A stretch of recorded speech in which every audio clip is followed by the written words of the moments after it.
দর্শক আপনারা দেখছেন আমরা সেই গলির মধ্যে এখন অবস্থান করছি এবং এটি কিন্তু স্টার কাবাবের সংলগ্ন যে তেস্তুরি বাজার এলাকার যে গলিটি রয়েছে সেই গলিটি গতকাল রাতে সেখানে এই মর্মান্তিক ঘটনাটি ঘটে। তো মোসাব্বির ভাই 2-3 বার মানে এই গলিতে হাঁটাহাঁটি করছে। একজন লোক ছিল, ওনার সাথে ওনাকে আমি চিনি না। তো হাঁটাহাঁটি করছিল, একবার পিছনে যায় আবার ওদিকে আসি। পরে 8টার পরে একবার আসছিল, 8টা 10-15 এরকম সময় আসার পরে ওনার সাথে আরেকজন লোক ছিল। তো উনি মানে এদিক দিয়ে আসার পরে পিছন দিয়ে একটা হুন্ডা এসে, সামনে দিয়ে একটা হুন্ডা এসে, তো হুন্ডা আসার পরে তো আমরা ওই জায়গায় দাঁড়ানো, এই জায়গায় একটা গুলি করছে। মোসাফির ভাইয়ের শরীরে লাগে নাই। তো মোসাফির ভাই মানে ঝাঁকি দিয়ে গলির ভিতরে ঢুকছে, গলির ভিতরে জায়গা নাই।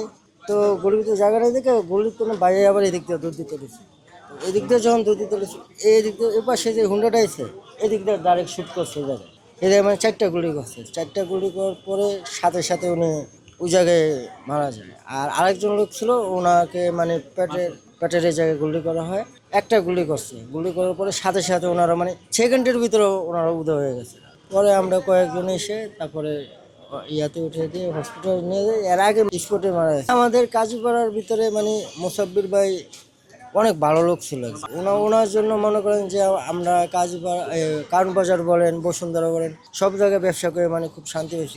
এই জায়গায় গুলি করা হয়েছে, কিন্তু মোসাফির ভাই বাঁচার জন্য মানে চিপার ভিতরে ঢুকছিল। ঢোকার পরে এই জায়গায় জায়গা নেই, তো এই জন্য উনি বের হতে পারেন। পরে উনি আবার এদিক দিয়ে দৌড় দেওয়া ছিল, তখন মানে সামনে থেকে যে হুন্ডাটা ছিল উনি ডাইরেক্ট বুকে গুলি করছে। এই রাইতে যে ইয়া করতে আছে, বোম ফুলাইতে আছে, কেন কাম টাম না।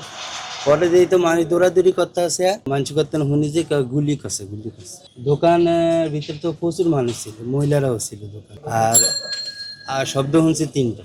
7 জানুয়ারি বুধবার রাত 8টা 30 মিনিটে ঘটে যাওয়া যে তেস্তুরি বাজারে ঘটনায় যে মুসাব্বির যিনি নিহত হয়েছেন ঠিক এই লোকেশনেই ছিলেন এবং তিনি কিন্তু প্রতিনিয়তই এদিক দিয়ে যাতায়াত করেন এবং যেহেতু স্টার কাবাব খুবই পাশে এবং তিনি এই এলাকার স্থানীয় একজন বাসিন্দা, স্বেচ্ছাসেবক দলের তিনি একসময় নেতা ছিলেন এবং পরে কিন্তু তিনি বহিষ্কৃত হয়েছেন এবং তিনি কিন্তু এই রুট ধরেই কিন্তু প্রতিনিয়ত নাস্তা বা দৈনন্দিন কাজে তিনি বের হতেন বা যাতায়াত করতেন এলাকাবাসীর ভাষ্যমতে। কিন্তু তাকে কিন্তু গতকাল রাত 8টা 35 থেকে 40 মিনিট অবধি কিন্তু তাকে গুলিবিদ্ধ করা হয় এবং স্পটে কিন্তু তিনি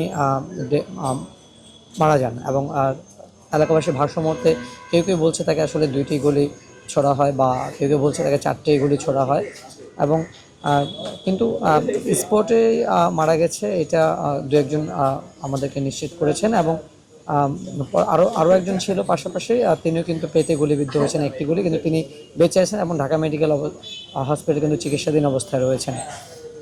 ঠিক এই লোকেশনটাতেই কিন্তু যে স্পটটা আমরা দেখাচ্ছি এখন, যেই লাল কালার সংলগ্ন যে দেয়ালটি রয়েছে ঠিক এই স্পটেই কিন্তু তাকে প্রথম গুলি করা হয় এবং তিনি কিন্তু বাঁচার জন্য প্রথমেই গলির ভিতরে ঢুকে এবং পরবর্তীতে আবার ওদিক দিয়ে যাওয়ার রাস্তা না পাওয়ার কারণে কিন্তু তিনি আবার বের হয়ে আসেন। বের হয়ে আসলে তাকে আবার দ্বিতীয়বার গুলিবিদ্ধ করা হয়।